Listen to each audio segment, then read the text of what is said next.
Hey, welcome back to the Zenith build.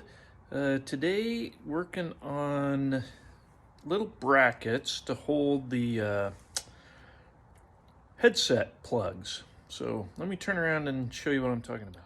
So when I ordered my radio, it came with a wiring harness, and about 50% of these wires I'm not using because I don't have it hooked up to an EIS or anything.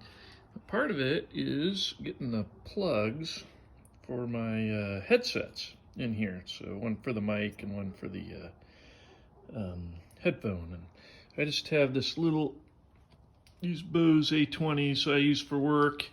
So I'm trying to build a little bracket for where I'm going to mount them. I was hoping to be able to put them back here somewhere, kind of over my shoulder, but the pre-made wiring harness, these plugs are pretty short and they look a bit beyond my capability to make myself right now. So what I've done is I've fabricated these little brackets. Where I plan on putting this is on the STOL. You know, the panel ends pretty early, so I'm probably going to mount it right in here somewhere, you know, with the plugs sticking out off to the side so they're out of the way where my feet are going to go. But I am going to have the cable kind of hanging down somewhere, so I may build a little bracket, you know, to hold the control head for that. But anyway, so I just bent up these little brackets and then drill a 7/16 inch hole in them, you know, for the shoulder washer.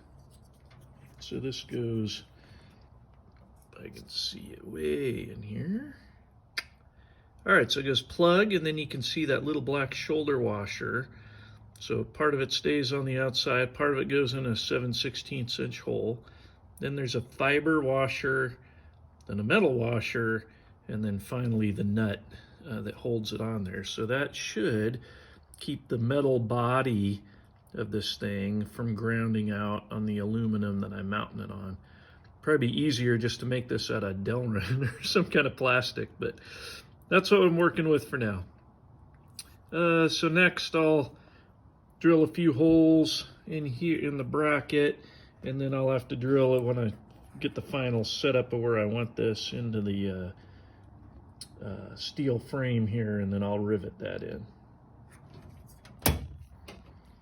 What I found works really good for cutting this you know, thin aluminum sheet is a paper cutter. So I just grabbed this one off of like Facebook Marketplace or something, but it works very well for slicing it up. You just put the thing in there, slam it down just like a piece of paper, and you can make some pretty, you know, sharp, nice cuts.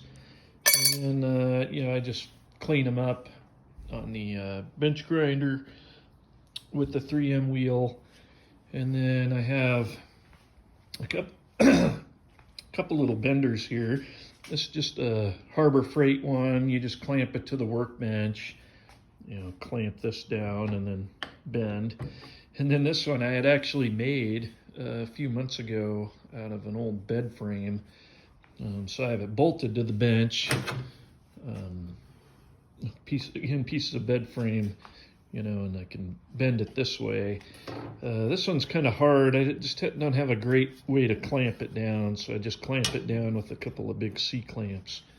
But you can do a much longer piece on that one. It just takes a lot of setup time compared to the little Harbor Freight one. Anyway, so between cutting that stuff, bending with the little bending brake, that's how you get this. Then I just measure out where I'm going to put the holes, mark them with a punch, and then over here I just drill them out with the normal drill with a step bit. Step bit seems to work pretty well for this bare aluminum, and then I back it into a board so it doesn't twist up and bend and break. But anyway, that's how I make these little brackets. So very slowly but surely getting there.